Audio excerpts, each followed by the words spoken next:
tune this here.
Well, the first question I always like to ask is something one of my teachers always used to ask: is how did it go for you? There were a couple of harmonics that were a little bit funky, but other than that, it was pretty good. Okay. So you're pretty happy with that? Yeah. Cool. So, I think with the harmonics, yeah, let's jump right in with that. Well, so just play any of it.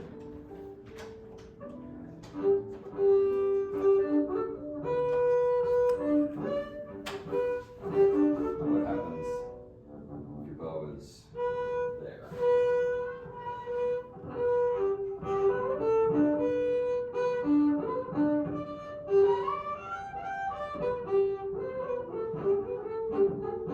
Yeah, already better.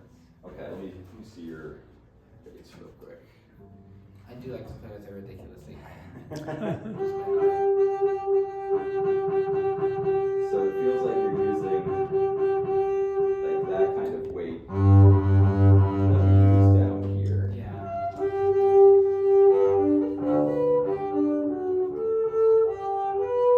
the notes,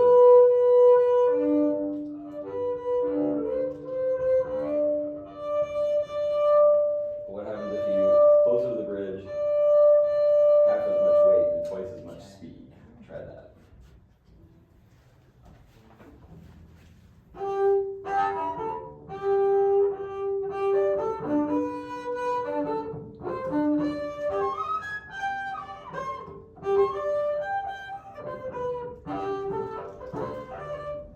So let's. We're getting the notes here. Yeah, let's just say the G harmonic, and let's just find the sound. So I think still even less weight. It's kind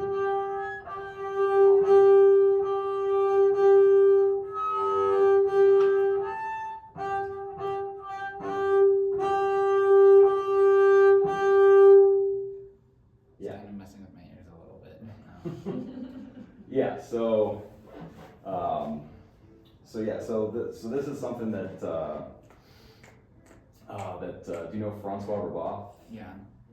So there's a few things in this piece with the bow that he talks about a lot. One of those things is harmonics, that so we have to have a different approach with the bow as the register changes. Yeah. The bass is so much bigger than a violin or a cello. Yeah.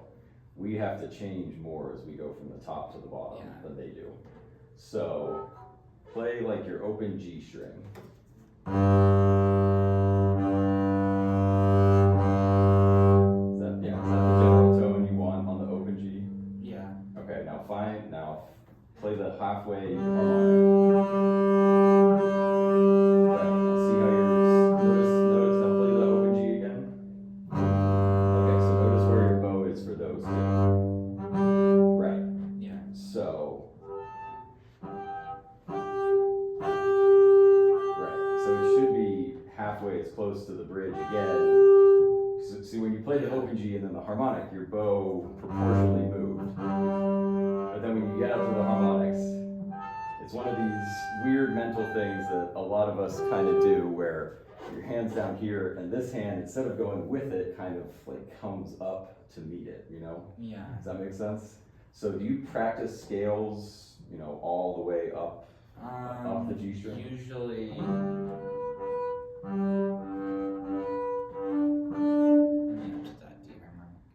Okay. So play a G major scale all the way up to the end of the fingerboard.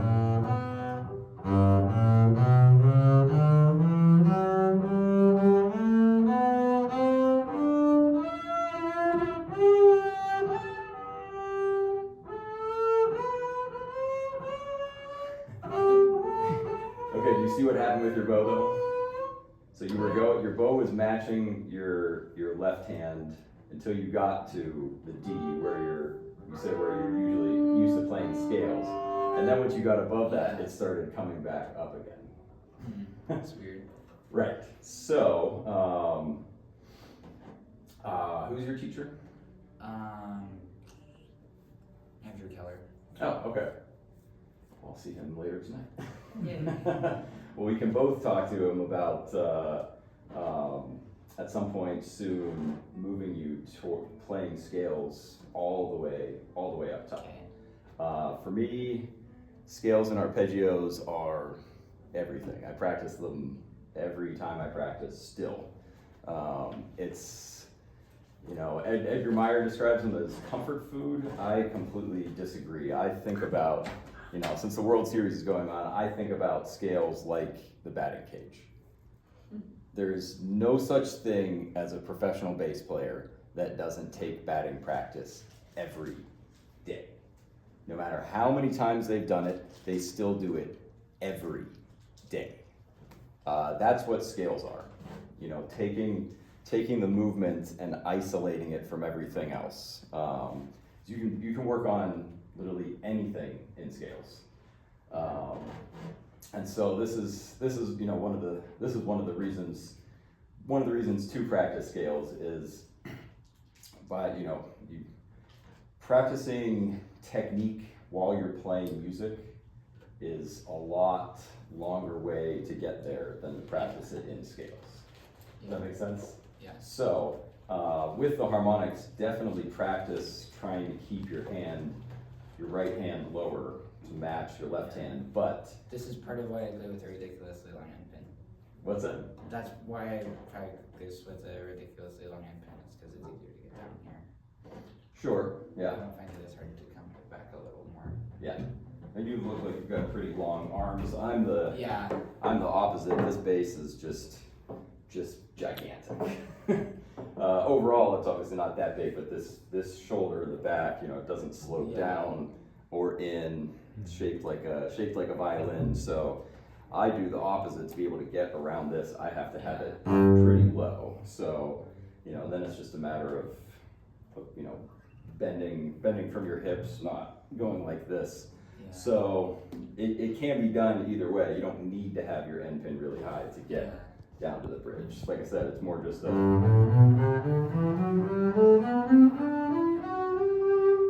more just a matter of practicing the two together so that this becomes natural.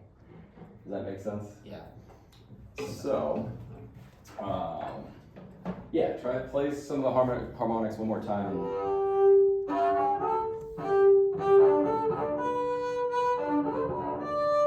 what would happen if you stay more in the middle to the outer third of the bow and a little farther from your hand?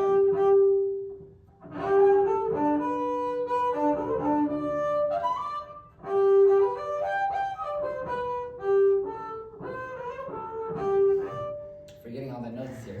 Sure. That requires some context. I think it'll be easier to keep the weight out of it if you're a little farther from your hand. Right. So then the other bow thing that Gavotte talks about that applies to this piece is maybe have you thought about what you're doing with the weight in your bow when you play the double stops in thumb position? Yes. Okay, what's your... Well, it's heavier than the rest of it, because you have to do two strings at once. But it's like, it's also a pure, so like... So that's the misconception that I don't think enough string players and teachers talk about, that Gavotte really goes in on, which is you actually don't need twice as much weight when you're playing a double stop. Yeah. Just think about it. The bass, the body of the bass doesn't care how many strings you're putting your bow on. The body of the bass only knows how much pressure you're putting into the top through the bridge, right? So if you want the double stops to match everything else, you actually need to use the same amount of weight and divide it between the two strings. Okay. So try that. So play that first without the open, without the D, just play the F.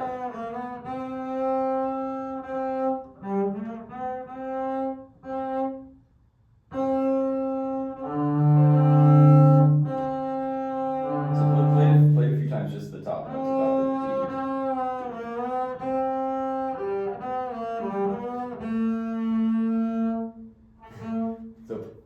It feels a little bit like you're already anticipating playing it with the low D, and that. Just play the beginning again. Just play the opening of the piece.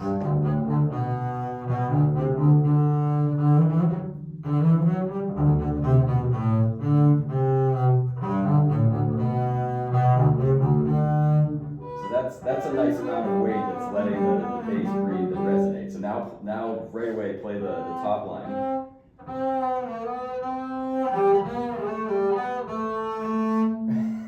Right. So you're already going back to playing with twice as much weight. Right. So that's more resonant. So the really counterintuitive thing about playing two notes at once is that you'd think we would want to favor the top note.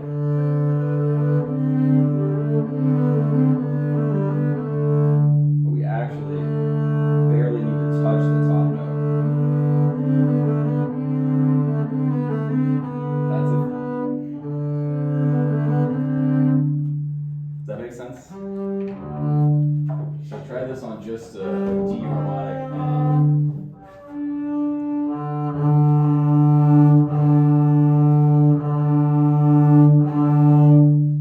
so that was another thing I was going to mention. Do you always tune by ear? Do you have a tuner? I don't usually tune by ear, but I was trying to be quick this time. Okay. I don't know about you, Bron. I would always rather wait for my colleagues to get their instrument in tune than play Yeah. with them out of tune. So don't ever skimp on tuning. In fact, do you wanna pull out the tuner now? Sure. Bass is hard. It's hard to tune. Yeah. I mean, especially down low. Yeah. I have no shame in always using an electronic tuner. Yeah. You know. Yeah, I tune before every half of every concert. I retune it at intermission every time. Do you have an app you like the best that takes up the bass frequencies? I do. It's got kind of a weird name. Marker. So it's called iStrobo Soft. So kind of a weird name. Okay. And it's kind of expensive. It's like an $11 app, but this is what most of it. So it's made by this company called Peterson that's made like harp and piano and studio strobe tuners for decades. If you guys want to see, this is the app I'm talking about. You will use it to tune pianos, is that? It's maybe just the same company. Yeah. That's it. It's a strobe tuner. So. Yeah. My tuner's annoying me right now. What's that?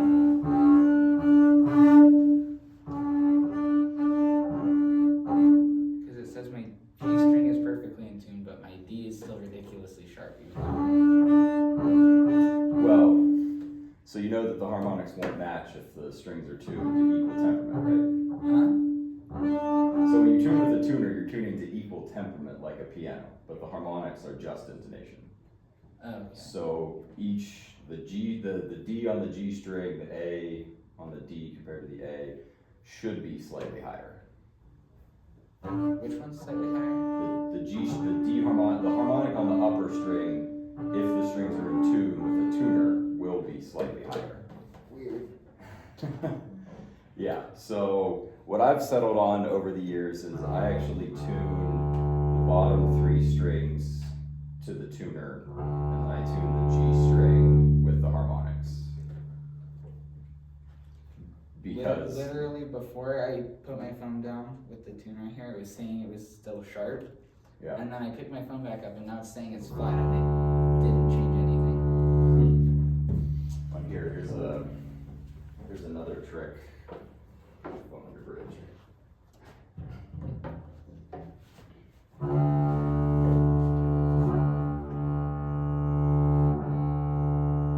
Ted, I'm curious, while he's tuning, how do you think about resonance? Because I feel like that's such a big thing, and you kind of been hitting on it a little bit.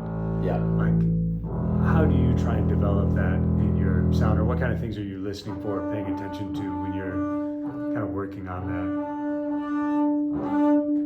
So another Roboth-ism, he calls it the son premier in French, which I guess the closest translation would be like original sound. The natural sound. Right. So so he's and Paul Ellison's real big on this too, about the idea of getting yourself and your body as much out of the way of the instrument and the bow as possible.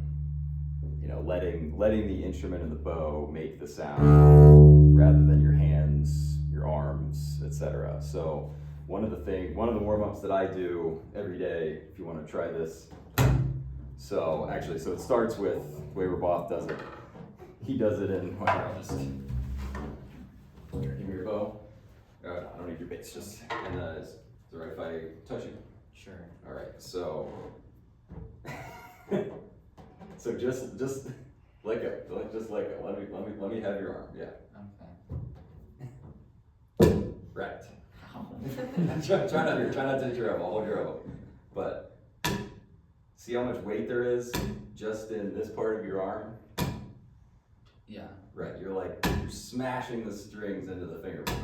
That's all you need to play the bass. You don't need to be, big, hulking muscle man. Anyone's, all right?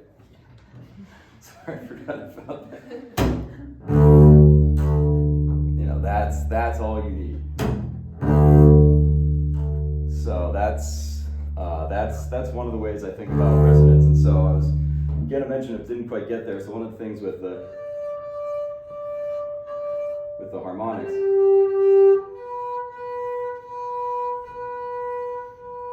you know, you should be able to,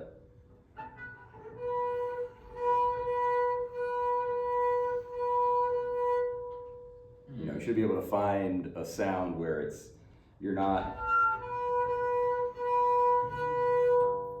doing anything. Not It's having just too much the with the bow and the bass. Does that make sense? We get into,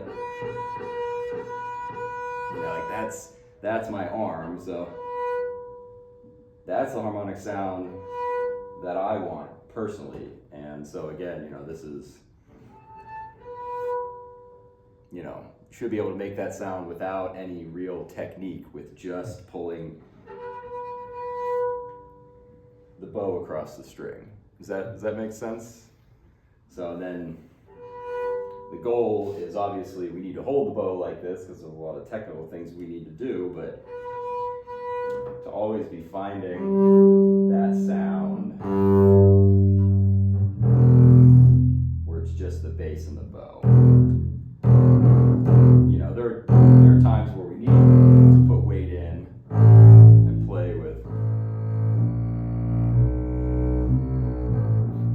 you know, with that kind of sound, but the starting point for me is always, okay, what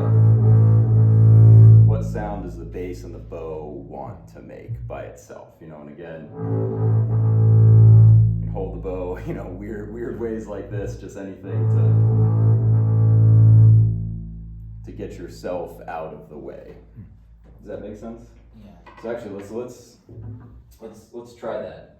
Hold your bow just like I was doing by the screw, and play whatever harmonic you want up there. See if you can.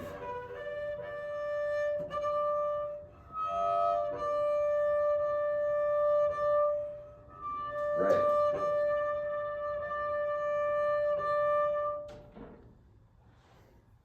So. Yeah, that's kind of weird.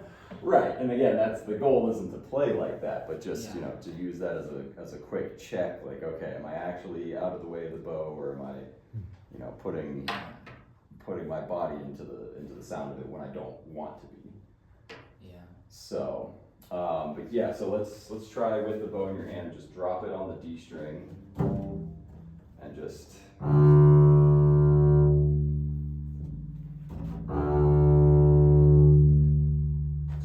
Sounds pretty nice. That's an awesome sound. Yay. Right. So that's how I think about resonance. Is there's not much that we can do to help the instrument resonate. It's like we have to work to not get in the way. Right. Exactly. So there's literally nothing you can physically do to make the instrument resonate more than it will on its own. Right. You can't like touch it or squeeze it anywhere. You know, you can't like. It's not a wind instrument. You can't blow on it. Like the best an instrument can resonate is when it's just completely uninhibited. Yeah. The instrument, the string, and the bow. Does that make sense? Yeah. Right. So let's take this back to the double stop passage. Okay. And so just play the C with your third. Yeah. And try and find this free resonant sound without the D, just the C. Okay. Now play the D harmonic. Right. Now play the D harmonic and just barely roll over it. Wow. You hear that? Yeah. Right. That's the sound we're going for. So, you know, this is what practice is for, is you gotta figure out how to do that on every note in a row. Yeah. But that's the sound. You heard that and felt that, right? Yeah. Great. So, I think it's Yeah, time to we should move make on. transition, Yeah. yeah. Thanks, Ken.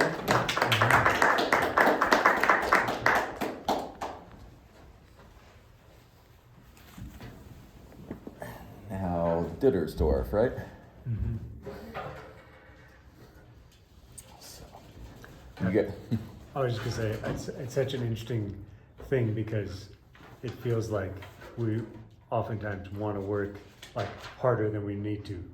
You know, like Yeah. like we're trying to do more as if we have to inject ourselves into it more than really we need to.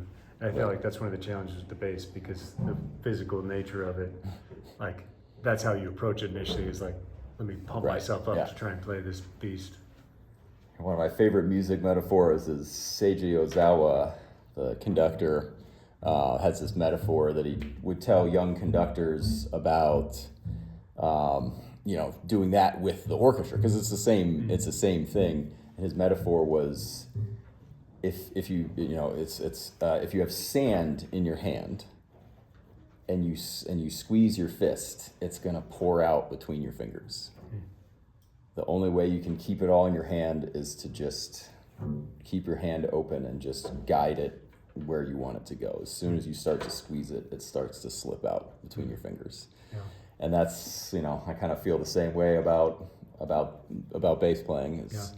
We want to figure out how to guide the instrument, not squeeze it into submission. So, all right. Alright, my name is Elise, and I'll be playing the first movement of the Dittersdorf Concerto up to the cadenza. Great.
Not as well as the runs I had before this, but that's to be expected. Overall, I feel like it's probably a good portrayal of where I am at with this piece, performance-wise. Okay, great.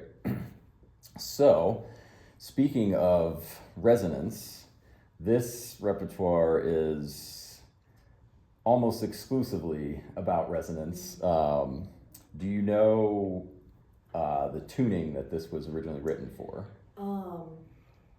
Let's see. Was this one written for solo tuning or for the one where it was written for where the strings basically are a D chord? Right. Okay. Yeah. So, Dittersdorf was from Vienna. Dittersdorf, Von Hall, who also wrote bass concerto, Haydn, and Mozart played in a string quartet together. Haydn also wrote a violone concerto. We have the cover page of it, but that's it. So, the greatest piece ever written for the bass, we don't know where it is. So if you look in the program, Lorenziti supposedly, Lorenziti did live during the same time as Dittersdorf, but in case you guys don't know, Lorenziti didn't actually write that piece that Cannon played. It was written by Nani, the publisher. Same guy who wrote the Dragonetti Concerto. So those pieces were both supposedly written by people during this period when basses would have been tuned like this, but they're both written for orchestral tuning. That doesn't make sense because Nani wrote them and just attributed them to Dragonetti and Lorenziti. So, but anyway, if the Lorenziti had been written during this period, it almost certainly would have been. So, so those of you guys that don't know, the tuning in Vienna in this period was A, F sharp, D, A, and then usually 5 strings, either F or F sharp, and then D, depending on what they needed to play. The bottom string was kind of anything.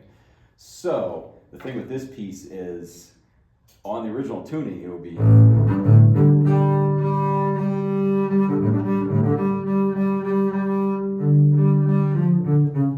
something like that. So,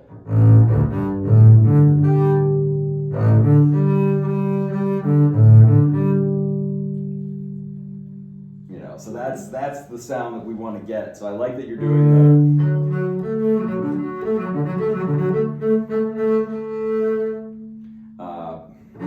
because again, those are the harmonics on the top strings. So I would encourage you guys to look at this from that perspective. Obviously, not necessarily trying to make everything match because that's not possible, but the idea being that this piece would have been played largely with open strings and harmonics. Mm-hmm. It's the same thing with Mozart's 35th Symphony. That last movement is, in Viennese tuning, is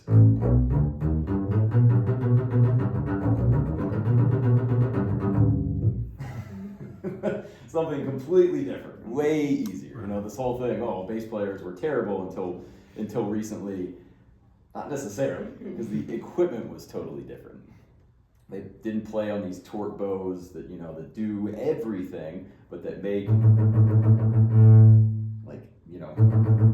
putting it back on the string after it bouncing like the hardest thing ever. Whereas the period bows, they play this kind of stroke just in the string, so it's no problem.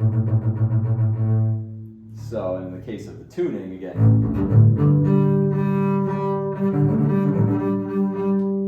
so the more we can do to just, get the bass ringing, keep it ringing, so there were some spots, we'll get there in a moment, but there's some spots where, you could go up into thumb position sooner and stay there a little longer. But yeah, so that's the thing with this piece is that it was,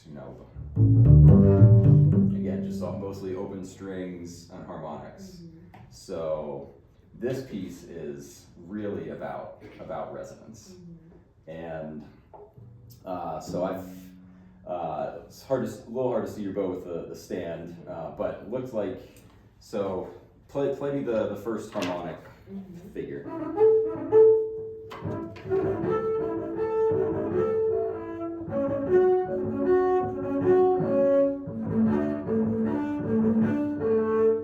Right, so that already looked a little closer to the bridge. So just play this, what is it, E? Just play the E, and let's do the same thing we were doing with canon. Just really find the sound that you want.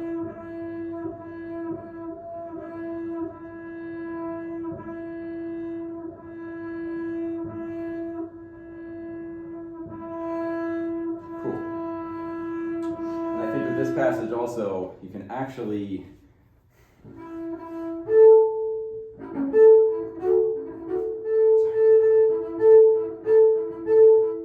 notes don't need to be long. Let's let them resonate like that rather.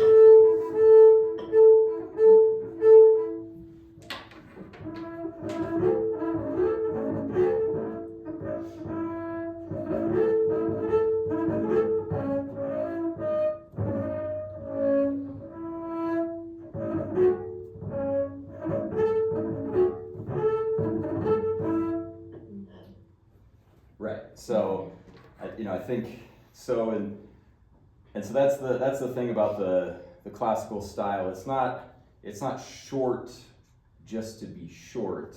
It's short when the shorter style is more resonant. Does that make sense? Yeah. Because again, the thing about the torque bow, the reason that it was invented is so that we can play, really sustain. Out to the tip versus kind of gestures. So, it wasn't that they were necessarily going for resonance by playing it short. It was, it was a function of the equipment. Gut strings also, the reason people still use them for jazz is they resonate after the note, Versus with the bow, it's really easy to crush gut strings. So gut strings kind of prefer a more pizzicato approach with the bow, and the bow did that also. So I would definitely suggest practicing this pizzicato. Okay. And do you play bass guitar? Yeah. Okay. Have you practiced this on bass guitar?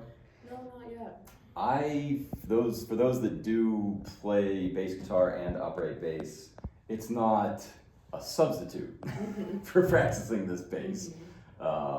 You can't not practice this and just practice the music on bass guitar and expect to sound awesome on this. But it can be a very useful supplement, especially a piece like this. You've got the notes pretty much under your hands, and they're mostly in the right spots. But some of these figures, especially like when it gets into where's that funky chordal extra section. minor stuff. Yes, exactly. Bum, bing, bum, bum, bum, bum. Those chords that's pretty out for this period, right? I mean, an F sharp major chord in D major, in 17 something, that was pretty out. So that's got to be really clear. And actually, do you know the Haydn Farewell Symphony? Vaguely, but not super well. Have you ever played it? I haven't played it, but I show it in my 10-10 class just because of the dramatic ending. Right. And it's fun to watch. A bunch of the instruments take a solo and then they walk off stage. And the bass solo in that is also pretty out. So maybe I'll have to check that out. Yeah. So it's not unprecedented, but yeah, for that period, that's like, whoa. So that's really got to be locked in. So especially passages like this, I think it would be really beneficial to play it on bass guitar. You can see the ratios. You can see how far. Okay, this is this far away. I'm actually moving. I'm actually only shifting one fret. Shifting 2 frets. That kind of thing. It can help to organize these things in your brain. If you don't play bass guitar, I mean, piano is is still incredible for this kind of stuff too. Even if you do play bass guitar, I would recommend, I do this with pretty much everything I play. I sit down at the piano. I'm not a pianist or a singer. I'm pretty terrible at both, but I sit down and just play the bass parts, play it in the octave that we play it, sing it, whatever octave you're able. But yeah, I mean, if one of my former teachers, Jeff Turner, I grew up in Pittsburgh, and he was principal there. He's at Indiana now. One of his favorite sayings is, if you can't sing it, you can't play it. And, you know, obviously, you know, we're not expected to sing, you know, Mozart 35 last movement at tempo, go perfect. But if you can't sing it slowly and sing the pitches, and then you don't actually know the pitches. You don't actually know the relationships. Does that make sense? Yeah. And you can do that with bass guitar also, because, you know, again, it's a fixed pitch instrument. So yeah, I think you're close, but a little more of that kind of organization. Does that make sense? Yeah. Great. And so also, this is, again, I practice most things pizzicato also, just to isolate the hands, make sure your left hand is really solid, because that's, you know, half of the resonance is the right hand, but half is also the left hand. So wanna try just play the opening pizzicato? Yeah, practice the opening pizzicato a couple times.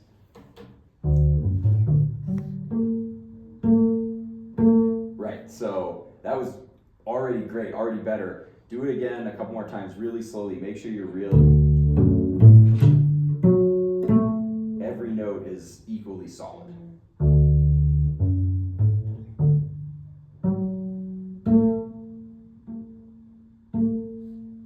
Yeah, do that a couple more times. So the F sharp, is the F sharp as solid as...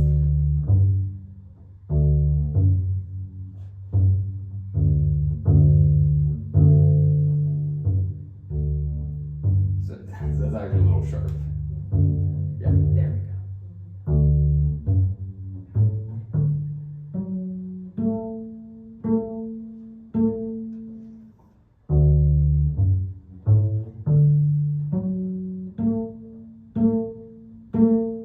Great, now try it with the bow.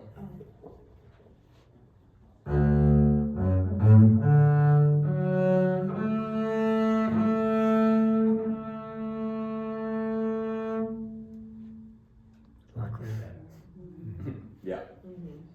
So and then the other piece to this is practicing the bow without the left hand. So you know, you got to figure out what it is. So D, A, D, D, G, G.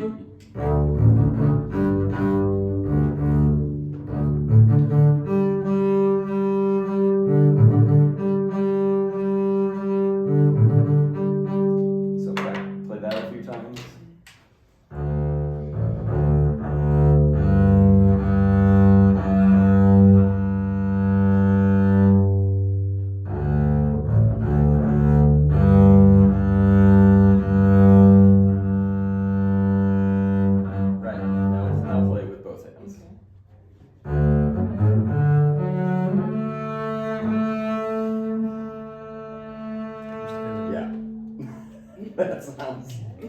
That sounds good.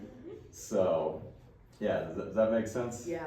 Yeah. So this piece is all resonance all the time, and it lives in both hands, right? And so, you know, this is one of the tricky things about playing a string instrument is our hands influence one another so much more than we realize, and they really have to be working together.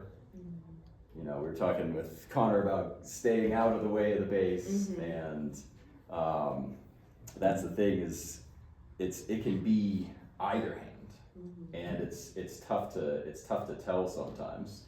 So I'm working on the Von Hall Concerto. I'm taking an audition for the Cleveland Orchestra in a few weeks, and so that's one of the things that I've noticed is I've been playing it for so many years and so long that I took it apart this time again and realized that, oh, some of the 16ths, my hands actually aren't perfectly coordinated. And it's the thing with the bow is that it's, you know, it just,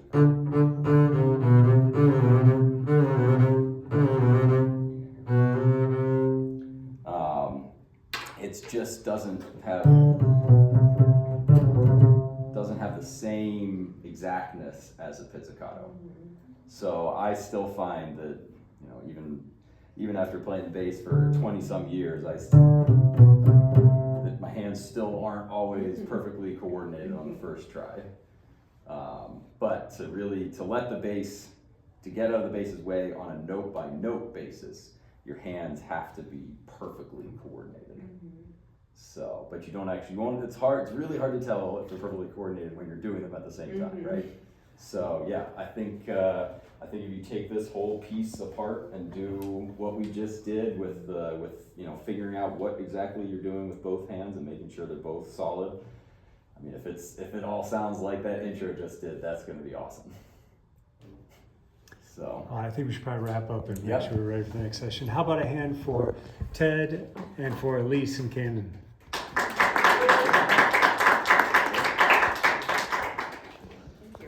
thanks everybody.